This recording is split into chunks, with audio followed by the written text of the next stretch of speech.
इतना डिटेल से किसी वीडियो में आपको नहीं बताया जाएगा जितना डिटेल से मैं इस वीडियो में आपको बता रहा हूँ। दोस्तों नमस्कार, मैं जितेंद्र यादव और आपका एक बार फिर से स्वागत हमारे YouTube चैनल जी। दोस्तों आज की वीडियो में मैं फाइनल सिस्टम पल्वराइजर के बारे में फुल डिटेल से बताने वाला हूँ, जो कि फाइनल सिस्टम में है।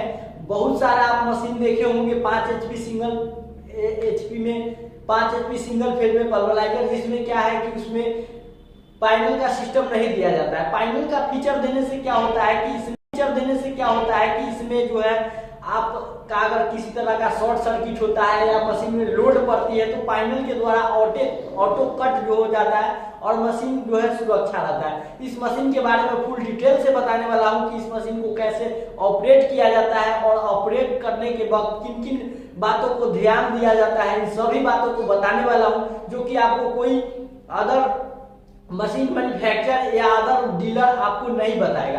बने रहिएगा वीडियो के अंत तक। और अभी तक आपने मेरे चैनल को सब्सक्राइब नहीं किए, चैनल को सब्सक्राइब कर दीजिए, साथ ही बेल आइकन को प्रेस कर दीजिए, ताकि इस तरह की नॉलेजेबल वीडियो मैं आप लोगों के समक्ष हमेशा लाता हूं। चलिए शुरू करते हैं आज के इस नॉलेजेबल। मैंने बताया कि आज हम लोग डिस्कस करने वाले हैं 5 HP पल्वराइजर। 5 HP पल्वराइजर आटा चक्की जो चेंबर सिस्टम है, ये मशीन आप बहुत देखे होंगे।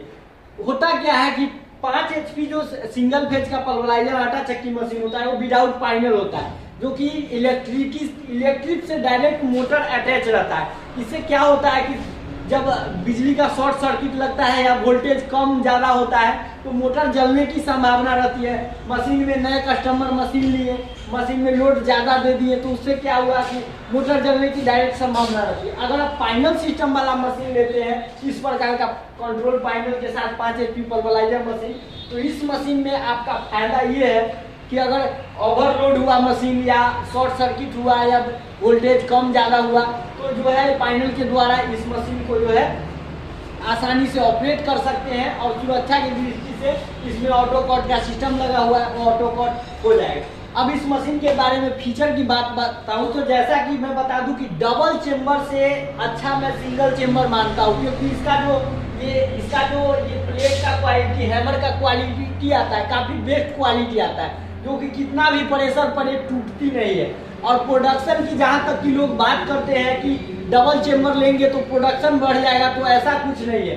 फाइनल सिस्टम में सिंगल जो इस बिजनेस को कर रहे हैं या करना चाहते हैं तो जो समझदार व्यक्ति है वो सिंगल चेंबर को ही जो है परचेज करते हैं। सिंगल चेंबर परचेज करने से ही उनका बेस्ट क्वालिटी का जो आटा निकलता है। अब इसकी विशेषताएं मैं बता दूं कि इसको किस प्रकार से जो है चलाया जाता है, इसमें जाली की क्या उपयोगिता है तो मैं बता दूं। जैसे इसमें जाली नंबर 1, जाली नंबर 2, जाली नंबर 3, जाली नंबर 4, जाली नंबर 5, जाली नंबर अलग अलग जाली से अलग अलग प्रोडक्शन होता है। इस मशीन की प्रोडक्शन की बात की जाए आटा की, तो आटा इसमें आप 45 से 50 kg पीस सकते हैं, वो भी 2 या 3 नंबर जाली से। अगर 1 नंबर जाली से यूज कीजिएगा तो जाहिर सी बात है इसका प्रोडक्शन कैपेसिटी कम हो जाता है। बहुत सारे लोग मेरे पिछले वीडियो में कमेंट किए थे 3 HP जो आटा चक्की है उसमें कि 30 किलो नहीं निकालता है। आप 3 नंबर और 2 नंबर जाली यूज कीजिएगा तो 25 से 30 किलो ही निकलेगा ही।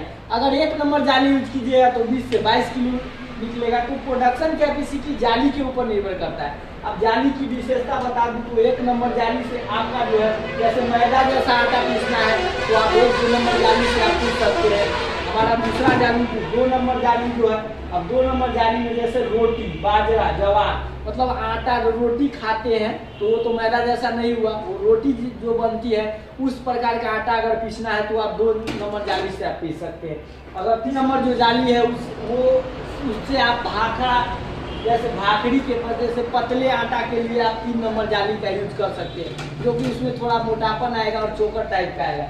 और 4 नंबर जाली जो है वो सूजी टाइप का जो आता है उस टाइप का 4 नंबर जाली से निकाल सकते हैं। वो आपको भैंस का, गाय का और मतलब मवेशी का दर्रा जो आता है वो दर्रा पीसने के लिए 5 जाली का उपयोग इस मशीन में ज़्यादा से ज़्यादा आप कर सकते हैं। और हर एक क्वालिटी का अलग अलग आप निकाल सकते हैं। सेम उसी प्रकार मसाला का बात करें तो मसाला के लिए आप इधर से जो है आप डाल सकते हैं, जैसे मिर्च डाल सकते हैं, हल्दी डाल सकते हैं। बहुत सारे लोग का कमेंट होता है कि हल्दी पीसेगा या नहीं। हल्दी सबसे बेस्ट पीसेगा, वो भी सिंगल चेम्बर में, डबल चेम्बर में नहीं, फाइनल सिस्टम में है और ये काफ़ी बेस्ट मशीन है। अब इसकी आगे विशेष सूचना की बात की जाए तो बहुत सारे लोग मशीन चलाने का तरीका नहीं जानते हैं और तरीका नहीं जानने के कारण ही उनका मशीन खराब होता है। चाहे कोई भी मशीन हो, लघु उद्योग का, हर बार मशीन गलत नहीं बनता है और मशीन खराब नहीं होता। कुछ गलतियां आप लोग करते हैं जिस वजह से मशीन, जैसे इसमें दिया हुआ है कि सबसे पहले विशेष सूचना इस मशीन को चलाने के लिए है कि सबसे पहले मीटर के फ्यूज के आटा चक्की का वायरिंग 25 mm और 15 AMP स्विच बोर्ड से होना खास जरूरी है। तो ये इम्पोर्टेंट है कि जो इसमें डायरेक्शन दिया हुआ है उस प्रकार से वायरिंग कीजिए। इसमें वायरिंग सिस्टम जो है इतना डिटेल से किसी वीडियो में आपको नहीं बताया जाएगा जितना डिटेल से मैं इस वीडियो में आपको बता रहा हूँ।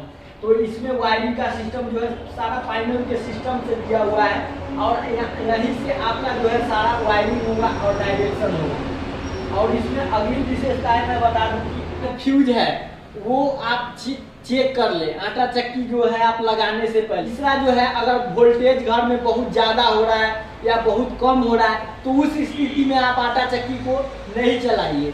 1 घंटा इस मशीन को रेगुलर यूज करने के बाद इसमें आप इस मशीन को 10 से 15 मिनट का समय आप इसको दीजिए। चेम्बर को खोल करके आप 10 से 15 मिनट का समय दीजिए इस मशीन को 1 घंटा यूज करने के बाद। और अगर कोई लोग, कोई डीलर या कोई मशीन मैन्युफैक्चरर विक्रेता अगर इस प्रकार का कह रहे हैं कि ये मेरा मशीन लीजिए, इसको 8 घंटा लगातार चलाइए, तो ये बिल्कुल मानने वाली बात नहीं है। आज तक कोई ऐसा मशीन ही नहीं बना है जो कि पल्वराइजर सिस्टम, लोहा सिस्टम में है और उसको 8 घंटा रेगुलर यूज किया जाए। तो जो डायरेक्शन है वो हर मशीन पे यही नियम लागू होता है। इसमें जो डायरेक्शन है कि अगर आप आटा चक्की मशीन चला रहे हैं, किसी प्रकार का शॉर्ट सर्किट हो गया, बिजली ग्रसित हो गया या वोल्टेज ओवरलोड हो गया, उस स्थिति में पैनल के द्वारा ऑटो कट होकर के मशीन बंद हो जाएगी। बंद होने की स्थिति में आप चेम्बर को यहाँ से खोल करके उसके बाद इसमें से जो बचा हुआ अनाज है उसको निकाल के पुनः इसमें डाल के और चेम्बर साफ करके पुनः स्टार्ट कीजिए। ये नहीं कि बंद हुआ और फिर उसी यहाँ से स्टार्ट उसी स्थिति में कर दे, तो इसी स्थिति में मोटर पे ओवरलोड होगा और मशीन खराब हो सकती है। तो इन सभी विशेष जानकारियाँ आप ले करके ही आप मशीन को चलाइए, आपका मशीन कभी खराब नहीं होगा। लास्ट जो विशेष सूचना है, ये आप अगर बिजनेस को कर रहे हैं तो सबसे पहले आपके घर में अर्थिंग होना चाहिए।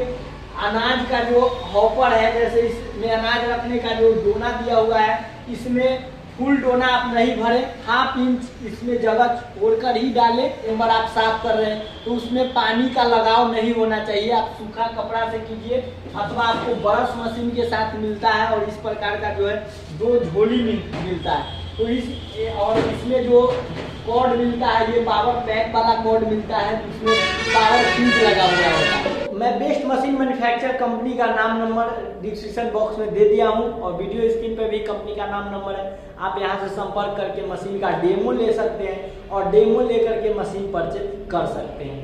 दोस्तों, आज की ये जानकारी आपको कैसी लगी कमेंट सेक्शन में जरूर लिखिएगा। वीडियो अच्छी लगी वीडियो को लाइक कर दिए।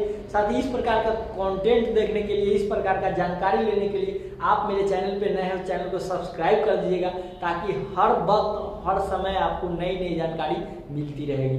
मिलते हैं अगले वीडियो में एक नए आइडिया के साथ, एक नए तरीके के साथ। तब तक के लिए जय हिंद, वंदे मातरम।